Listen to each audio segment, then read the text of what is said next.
Good. So the term intangible does mean not tangible. That's that's that's actually a really good step to us understanding what it is. But what does tangible mean? Do you know? Yeah, like tangible means can be touched, right? Like so like this computer is a piece of personal property that belongs to the college and is tangible. I can actually touch it. I can gently rest my head upon it and say, I love you, computer, if I want. I mean, it's a little creepy. Yeah, exactly. That's right. You can love is love. All right. So I love that piece of tangible property. Question is, can I love intangible property? I don't know about that. Probably. All right. And they're kind of intangible. All right. So what we're talking about for this course anyway is the types of intangible personal property that we deal with. We also have learned to deal with them a little bit in accounting, and we'll learn probably a little bit more, are things like patents, copyrights, trademarks, trade names, trade dress. Okay. The idea is like, does anybody know what a patent is? Unless you're British, then they're patents. 15. So we did 11 and 12 together. We skipped 13 and 14, and now we're going to 15. Or no, we did 11 and 12 together. We did 13. We skipped 14, and now we're going to 15. Yeah. Yeah, you're right. You're right. So does anybody know what a patent is? Or and I have an idea of what one is?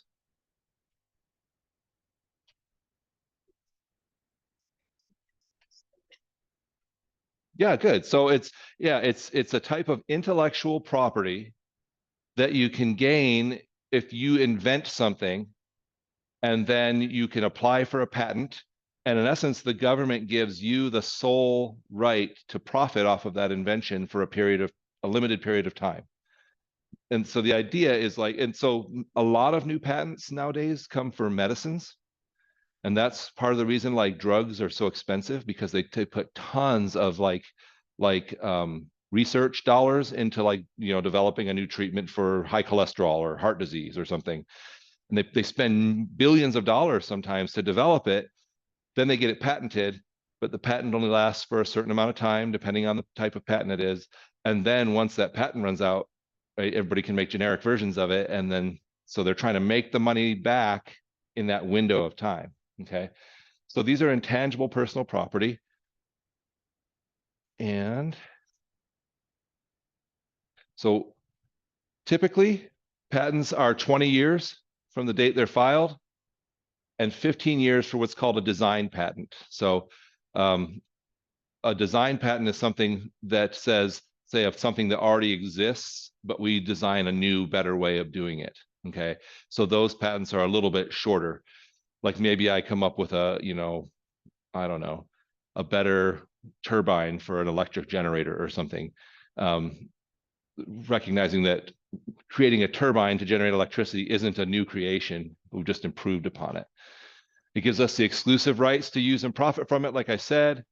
And the rules are it must be non-obvious, novel, and useful.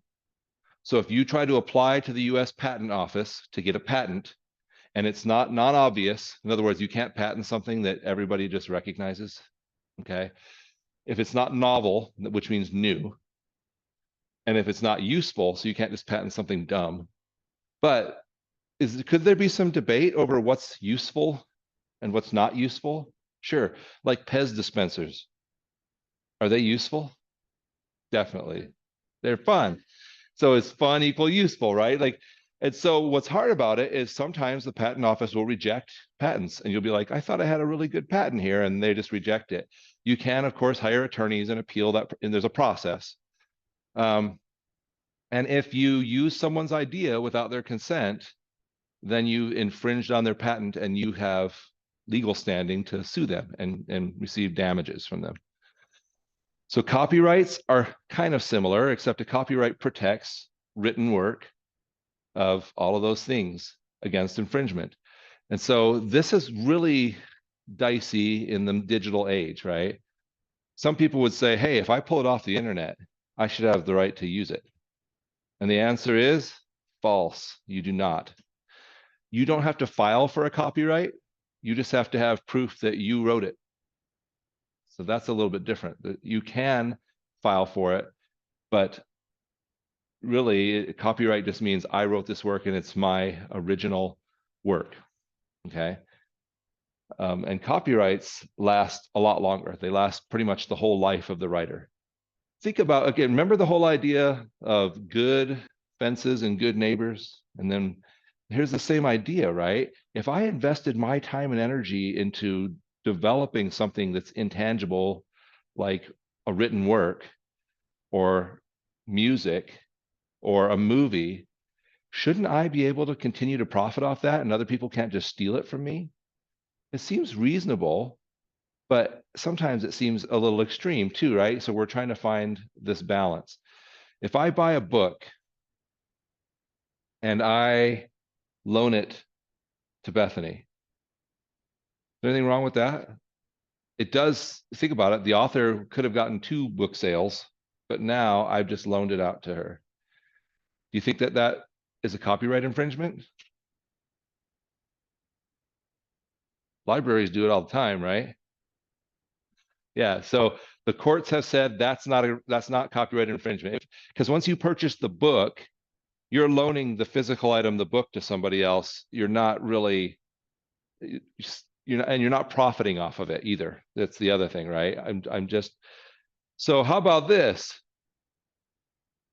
If I buy a DVD, whatever that may be, you guys have, I've never seen a DVD, right? But if I buy a DVD and I watch the movie, can I share it with my friend and they could watch the movie? Yes. So if I buy a Netflix subscription, can I share my password with my good friend Bethany so she can watch all the shows too? Right. And right now, Netflix is kind of like they're trying to tighten this down, but each time they try, people get really bad. Yeah, and if they do that to me, I'll cancel them too, right? Because I'm like, because it's like my kids that are in college use my Netflix, right? Because they don't want to pay for their own. But you like pay for your own. You're an engineer. You can afford $10 a month, dude. Well, that's what a lot of people do, right? Like families will like, you buy Disney Plus, I'll buy Netflix, you get HBO Max, and then everybody like shares. And I can see why they would like to be able to protect that in some way and be like, that's not right. And I get where they're coming from. They've invested a lot of money into like developing these streaming services and platforms, and then for all the content on it.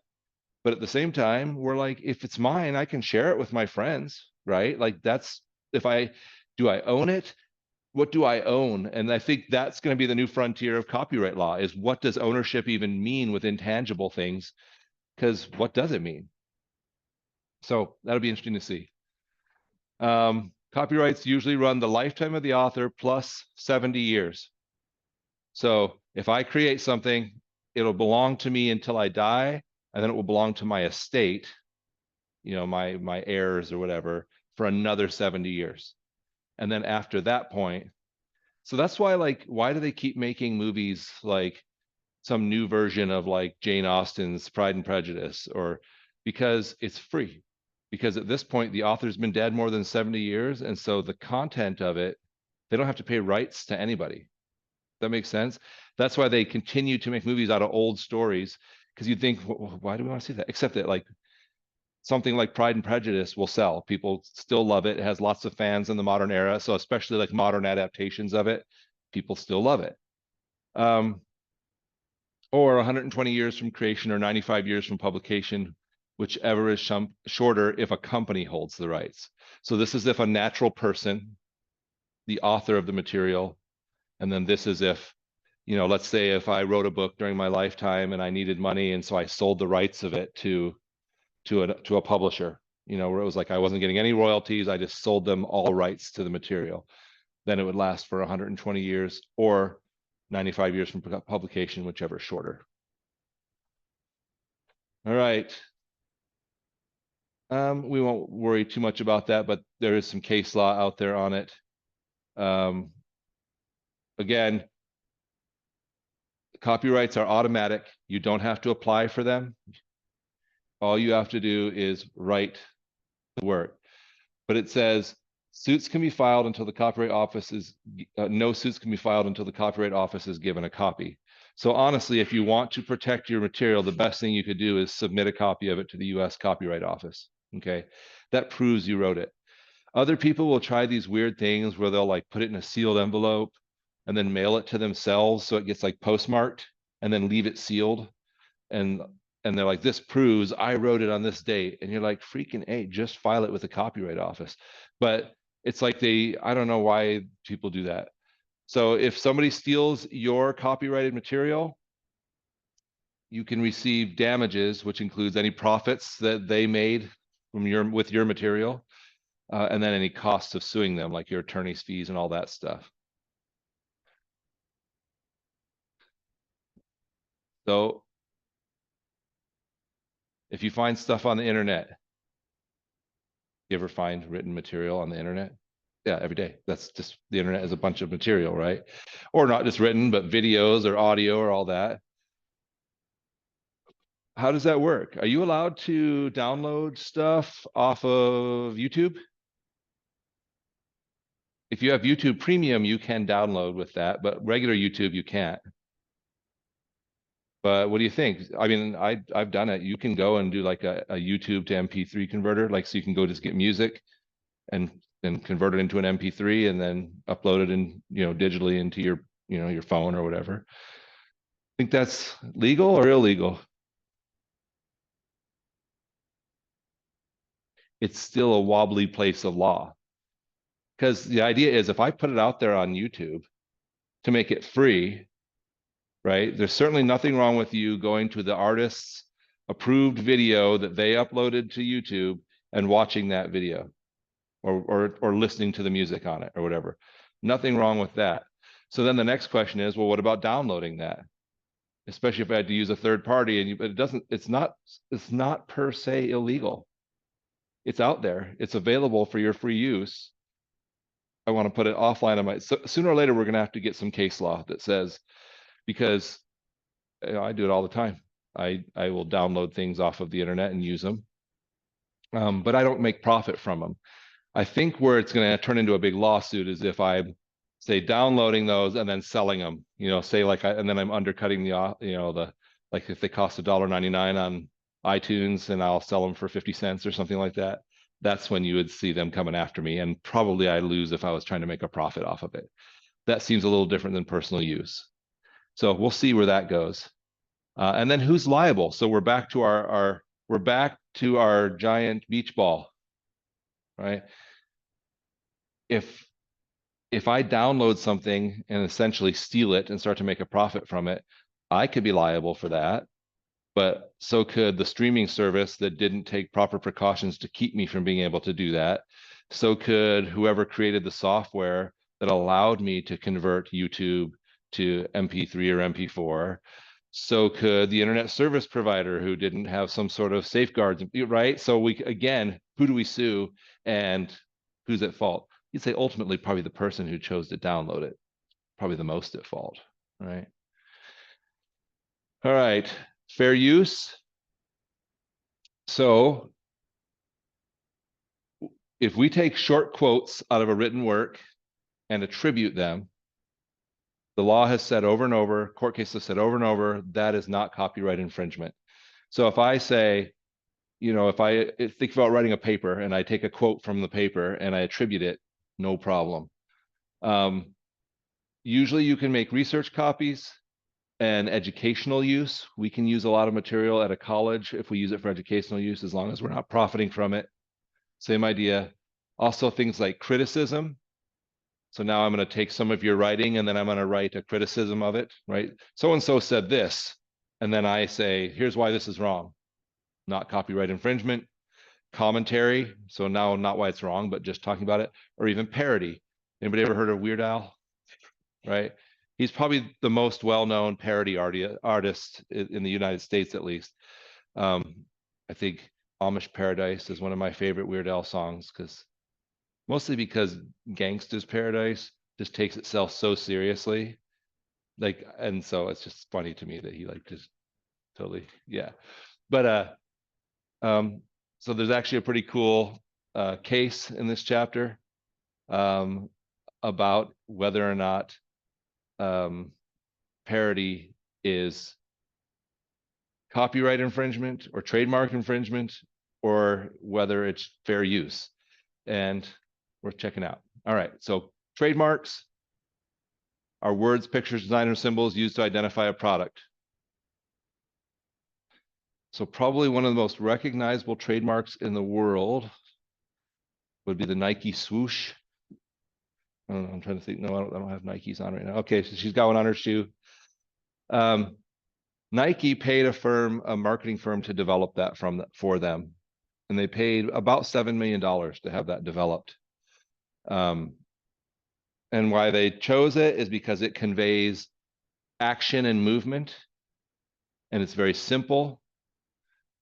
And then they have different versions of it, right? Where it's just the swoosh, or it's the swoosh with Nike and a certain font, or other stuff, right? And you think about it, if they put that on a product, even if it's a product they didn't manufacture, like a hat that somebody else manufactured, it's going to increase the value of that product. And so if they spent 7 million on it, they probably came out well ahead on that deal. But they also will aggressively defend that. If they see somebody stealing it, using it on products they didn't authorize, or that they aren't making the money on, they're going to sue them. Okay. So the Lanham Act of 1946 and other amendments provide protection. And again, a trademark has to be unique and non-generic, in other words, for it to be protected. So I can't just go grab a stock image off of some internet person and be like, I'm trademarking this. I'm going to have to develop something unique, okay, for my product. What's hard is that it feels like all the good ideas are taken now, but not really, okay? And you used to have to use it, and then you could register it. Now you can develop it, register it, and use that trademark, have it protected, okay? So I don't know, like maybe there's value in like just like trying to create some trademark and then like just have the rights to it and sell it to people. So the Federal Trademark Dilution Act, which is an amendment to the Lanham Act, was passed in 1996. And again, it protects against dilution of trademarks and includes both profit and non-profit uses. So does anybody know what the term dilution means in like science?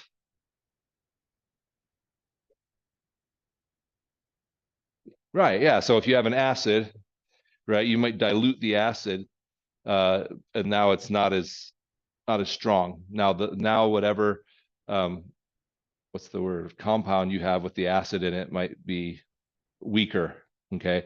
So the same idea is there's some protection against diluting other people's trademarks, say your competitor's trademark, by sort of flooding the market with either like near copies of it or other things like that. And that's what the Trademark Dilution Act protects against. Trade dress is similar.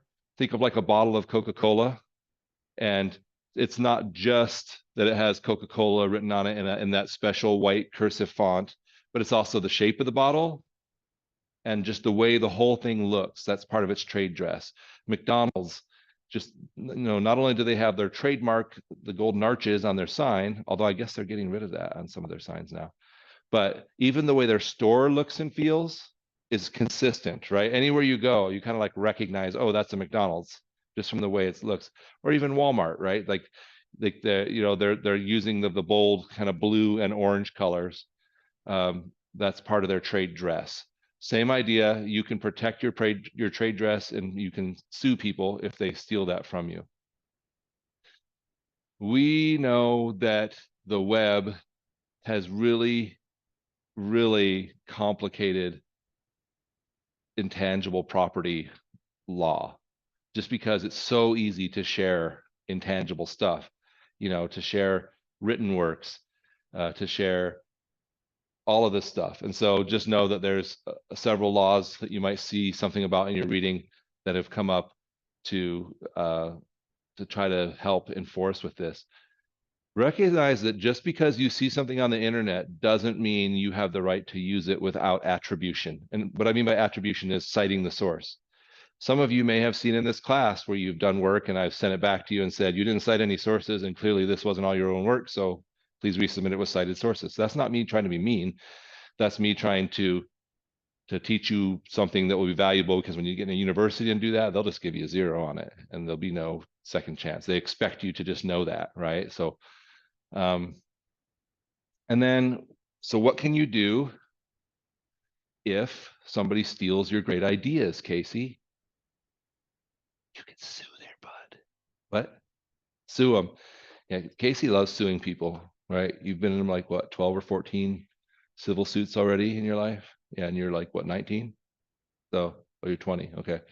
It's a joke. She hasn't sued anybody that I know of, but what's that I know of? Yeah. She's probably me pretty soon. She's going to be like, I don't know. I had these really great idea and Fox stole it. Right. All right.